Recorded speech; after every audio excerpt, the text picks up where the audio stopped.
Buenas tardes, ingeniera Elizabeth Coenes, ingeniero Nelson Guerra. Nosotros somos el grupo número 1 y los integrantes de este grupo son Araujo Sabrina, Barros Tatianas y Neirot Pablo, quienes hablan.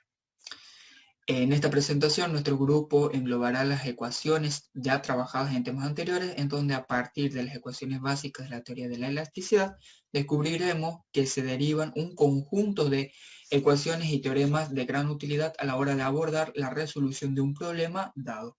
En este caso, para la resolución del problema elástico, que son las ecuaciones de Navier. ¿En qué consiste este problema elástico? Tenemos una estructura, un sólido deformable que está sometido a una serie de cargas exteriores. Nosotros queremos averiguar y conocer los valores de las componentes del tensor de tensiones, del tensor de deformación y del campo de desplazamiento en cada uno de los puntos del sólido o de los puntos que nos interesen. Para poder abordar el problema decimos que el sólido está en equilibrio y suponemos conocidas las cargas exteriores. Y para la resolución del sistema de ecuaciones añadimos las condiciones de contorno. Como habíamos dicho, para resolver este problema englobaremos las ecuaciones y variables ya vistas en temas anteriores. Como las variables a resolver tenemos las fuerzas exteriores, las tensiones, las deformaciones y los desplazamientos.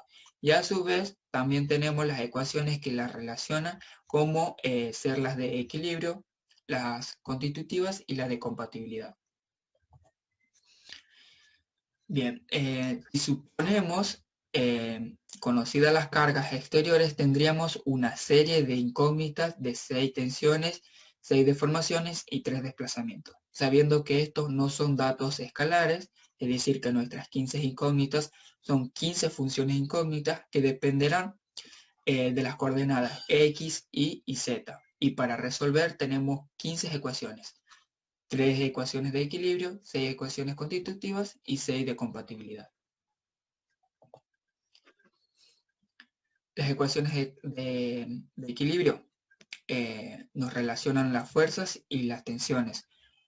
Aquí podemos observar que las ecuaciones de equilibrio interno, que nos relacionan las fuerzas de volumen de las componentes del tensor de tensiones, mientras que a las ecuaciones de equilibrio externo las englobaremos con las condiciones de contorno, que nos relacionarán las fuerzas de superficies que actuarán en el borde con los valores del tensor de tensión en los puntos del contorno del sólido. Las ecuaciones constitutivas, de aquí utilizamos 6 ecuaciones más en donde relacionamos las componentes del tensor de tensiones y las componentes del tensor de deformaciones. Y por último tenemos las ecuaciones de compatibilidad, que nos relacionan las deformaciones y los desplazamientos. La definimos como las condiciones que tienen que cumplir el campo de deformación, es decir, que las funciones que definen las componentes del tensor de deformaciones no podían tener cualquier forma, sino que debían cumplir ciertas condiciones. Además, también contamos con la definición del tensor de deformaciones, en la cual tenemos ecuaciones que nos relacionan las componentes del tensor de deformaciones con las componentes del campo de desplazamiento. Visto esto, contamos entonces con 15 ecuaciones diferenciales, 3 de equilibrio, 6 de compatibilidad y 6 constitutivas, y 15 incógnitas, 6 componentes del tensor de tensión, 6 componentes del tensor de deformación y además 3 componentes del campo de desplazamiento. Este problema puede resolverse si nosotros le añadimos las condiciones de contorno.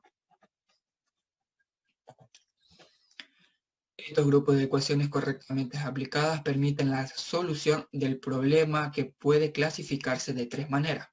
Tenemos el primer problema, que se conocen las fuerzas externas aplicadas al sólido elástico y la fuerza de masa. Y se deben calcular las tensiones, las deformaciones y los corrimientos de las partículas. En el segundo problema se conocen las fuerzas de masas y los corrimientos de la partícula superficiales del sólido de equilibrio. También se deben calcular las tensiones, las deformaciones y los corrimientos.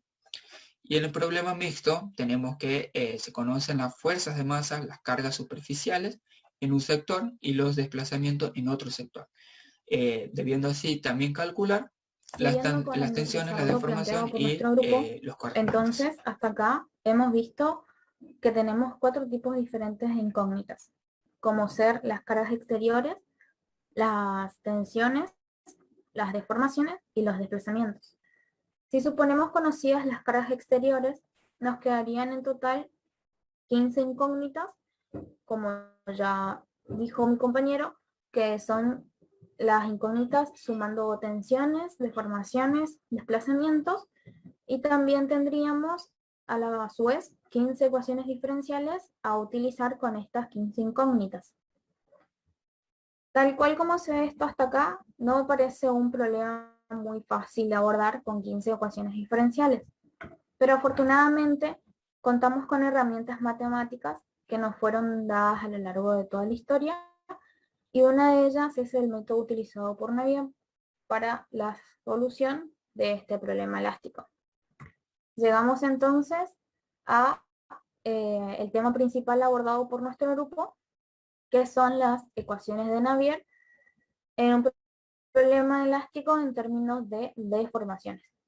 El objetivo principal que planteó Navier fue obtener un conjunto de ecuaciones en las que solo aparezcan como variables los desplazamientos. Estas ecuaciones fueron desarrolladas por Navier en la década de 1820. La idea fundamental que se persiguió fue la de evitar la complicación asociada al manejo de magnitudes de varios tipos, como ser las deformaciones, las tensiones y los desplazamientos. Formuló un conjunto de ecuaciones que contenían solamente a los desplazamientos y cuya solución sea la solución del problema elástico. La elección de los desplazamientos como variable básicas del problema obedece a que, conocidas estas variables, la obtención de los campos de deformaciones y tensiones requiere simples derivaciones y operaciones algebraicas ordinarias. Básicamente, la solución que nos aporta Navier es decir, bueno, tenemos un montón de ecuaciones con un montón de incógnitas, 15 en este caso, 15 ecuaciones, 15 incógnitas, pero si las manipulamos y las relacionamos entre sí de forma de que las incógnitas finales de estas ecuaciones solo estén ligadas a los desplazamientos, entonces el problema nos resultaría muchísimo más fácil de resolver al tener solo un sistema de 3 ecuaciones diferenciales con 3 incógnitas, que en este caso, bueno, serían las 3 componentes del campo de desplazamientos. ¿Y cómo logramos esto? Bueno, seguidamente les presentamos el planteamiento y el camino a utilizar, digamos, que hizo Navier. Tenemos por un lado las ecuaciones constitutivas, las ecuaciones de Lamé, concretamente, que, bueno, las introdujo dentro de las ecuaciones de equilibrio interno. Recordemos que estas son ecuaciones diferenciales planteadas en términos de tensiones, pero si a través de las ecuaciones de Lamé nosotros sustituimos esos valores de las tensiones por los valores de las deformaciones, estas ecuaciones nos terminarían relacionando las deformaciones con las tensiones. Y tendríamos entonces ecuaciones de equilibrio interno expresadas en términos de deformaciones y no en términos de las tensiones.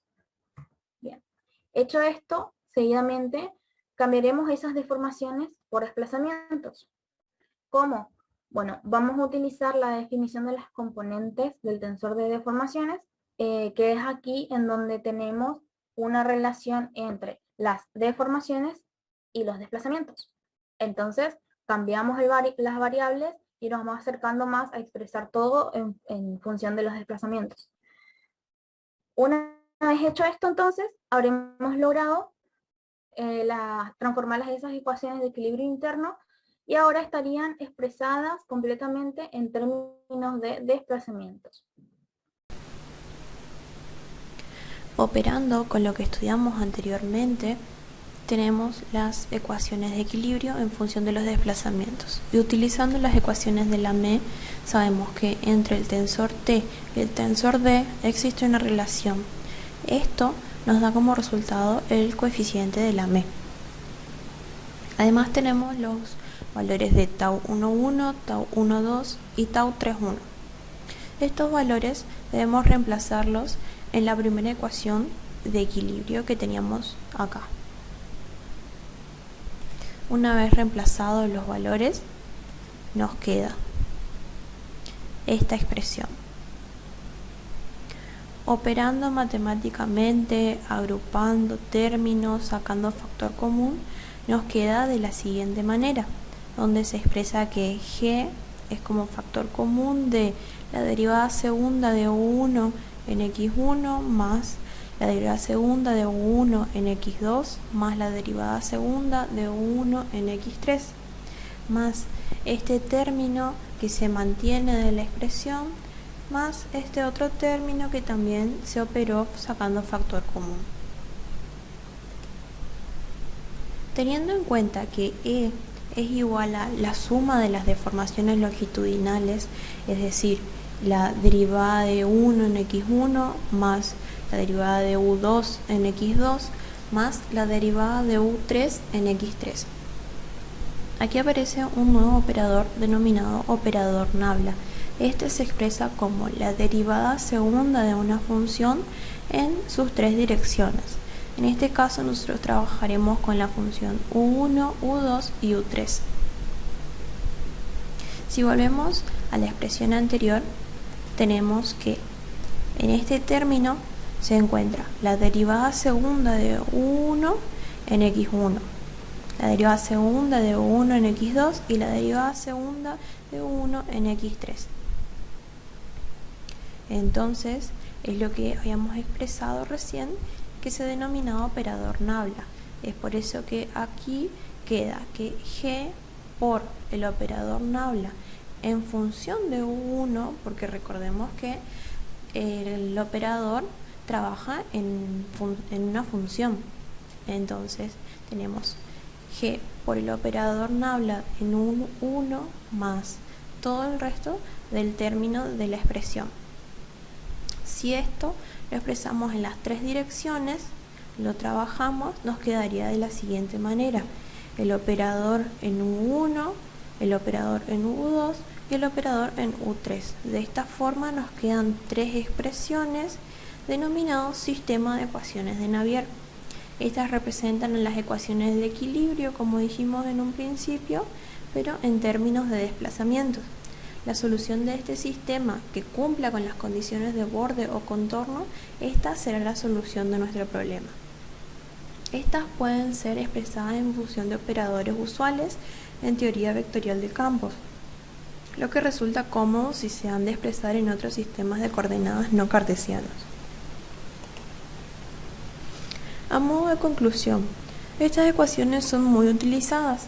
Es inmediato apreciar que si un campo de desplazamientos satisface las ecuaciones de Navier y todas las condiciones de contorno de un problema, entonces ese campo de desplazamientos es solución de nuestro problema elástico. En efecto, las tensiones que derivan de ese campo de desplazamientos cumplirán las ecuaciones de equilibrio interno, dado que las ecuaciones de Navier son en realidad estas ecuaciones de equilibrio, como dijimos, expresadas en función de los desplazamientos. Las demás ecuaciones del modelo matemático se satisfacen por propia definición, ya que el campo de deformaciones es aquel que deriva de los desplazamientos mediante las de compatibilidad, deformación, desplazamiento, y las tensiones son las que se obtienen mediante la ley de comportamiento lineal isótropa. Este es el fin de nuestra presentación. Muchas gracias por su atención.